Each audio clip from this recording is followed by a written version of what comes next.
कपड़ा पहनने का हक नहीं था, हमको बोलने का हक नहीं था, अरे हमको दिन में गांव में जाने का हक नहीं था। अरे किसी ने कुछ नहीं किया।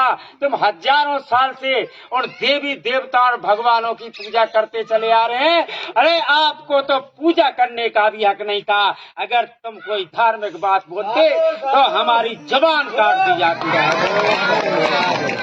हमारी जुबान काट दी जाती थी। और अगर हम किसी की तरफ कड़ी नजर से देख लें, हमारी आंखें फोड़ दी जाती थी। मेरे दोस्तों, जो प्रकृति का नियम है, उस नियम को भी इन पाखंडियों ने खंड खंड किया है। इसलिए मैं आपसे कहता हूँ कि जो कुछ दिया वो आपको अम्बेडकर ने दिया या शंकर ने दिया, लेकिन मेरे दोस्तों और मेरी माता बहनों, चिंता मत करो इस माइक फाइक की, मुझे नहीं चाहिए। मैं तो और ज्यादा होते वहां चली जाती, मैं तो हजारों लोगों को बिना माइक के सुना देता हूँ। लेकिन अगर बात को कहने वाला मन से नहीं कहता तो कहने का भी कोई मतलब नहीं होता, और बात को सुनने वाला मन से नहीं सुनता तो फिर सुनने का भी कोई मतलब नहीं होता। इसलिए अगर आपको कोई बात समझ में आती है तो माइंड को सेट करके आपको ये समझना चाहिए कि अगर संभाली हुई चीज और ध्यान से सुनी हुई बात कभी भी वक्त पर काम आ सकती है। इसलिए ये मंच बहुत बड़ा मंच है, इस पर बड़े बड़े विद्वान बैठे हैं। मैं गुस्ताखी भी कर रहा हूँ, लेकिन हाथ जोड़कर निवेदन कर रहा हूँ, जब तक अच्छी लगे कोई बात नहीं, शाम का सेशन और होगा। लेकिन मेरी तो कोई बात नहीं, मैं आपको 2 घंटे भी समझा सकता हूँ। लेकिन मेरे दोस्तों, मेरे भाइयों, उस समय को याद करो कि ना तुम्हारे पास कोई भगवान आया, ना शंकर आया, ना कोई देवी देवता आए। जब तुम्हारा उद्धार करने के लिए कोई नहीं आया तो 14 अप्रैल 1891 को एक महामानव ने जन्म लिया, जिस महामानव का नाम है डॉक्टर भीमराव अम्बेडकर।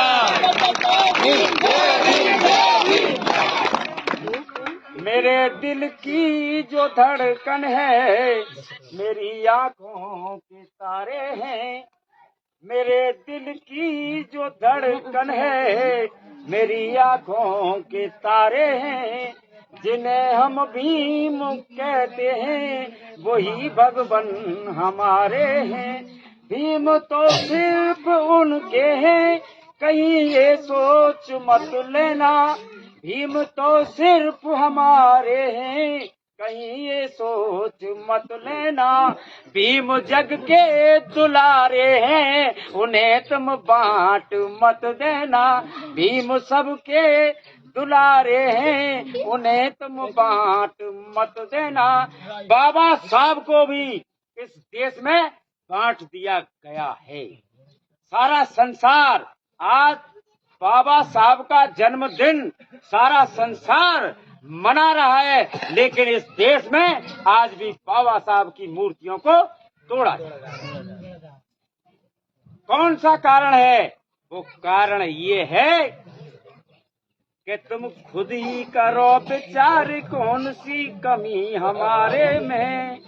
तुम खुद ही करो विचार, कौन सी कमी हमारे में है। अरे अब घर में ले बतराए, क्यों हल्ला करोगे रारे में। अब मैं तुमको अपने मन की बात बताने जा रहा हूँ, क्योंकि घर में ले बतराए, क्यों हल्ला करोगे रारे, घर की बात। और जब मैं आपका हूँ, आपका घर का सदस्य हूँ, और एक बात बता दूं, मैं ओबीसी का आदमी हूँ, जिसको पिछड़ा वर्ग कहते हैं, उसका आदमी हूँ। मैंने माँ साहब को पता है, लक्ष्मण जी को, मैंने अपने 2 बेटों की शादी बुद्ध से की है। और बुद्धिज्म से 2 बेटों की शादी की है, उसका परिणाम ये भुगता। आप दरियापत करो, माँ साहब को पता है, डॉक्टर साहब को पता है कि उन सवर्ण लोगों ने मुझ पर हमला किया। और ये है कि सिपाही भी ब्राह्मण, थानेदार भी ब्राह्मण, एसपी ब्राह्मण। लेकिन मेरे दोस्तों, इस देश में एक से एक बड़ा पद होता है, समझ गए। मुझको जेल भिजवाया गया, मेरे बच्चों को जेल भिजवाया गया। क्यों? कि अगर हम इस मार्ग पर चले तो उनकी दुकान बंद हो जाएगी, और उनकी दुकान को बंद करने के लिए हम बाबा साहब के दूत बनकर गांव गांव ढाणी ढाणी हम बाबा साहब के दूत बनकर आप लोगों को समझाने का प्रयास करते हैं। लेकिन मेरे दोस्तों, मेरा ये समाज है कि समझता ही नहीं है। क्यों नहीं समझता है? उसका कारण है, अभी आपको बता रहे थे, हमारे फूल सिंह बौद्ध जी बता रहे थे, मैं इनको बहुत दिन से जानता हूँ। ये अलवर के हैं, मैं भरतपुर का हूँ। अलवर और भरतपुर का तो वैसे ही आटा साटा है भैया, हम आते जाते रहते हैं। इसलिए मैं आपको बताना चाहता हूँ कि 4 वर्ण हैं हमारे देश में। कितने वर्ण हैं? 4। ब्राह्मण, क्षत्रिय, वैश्य और शूद्र। ब्राह्मण जाति भी है, वर्ण भी है। क्षत्रिय जाति भी है, वर्ण भी है।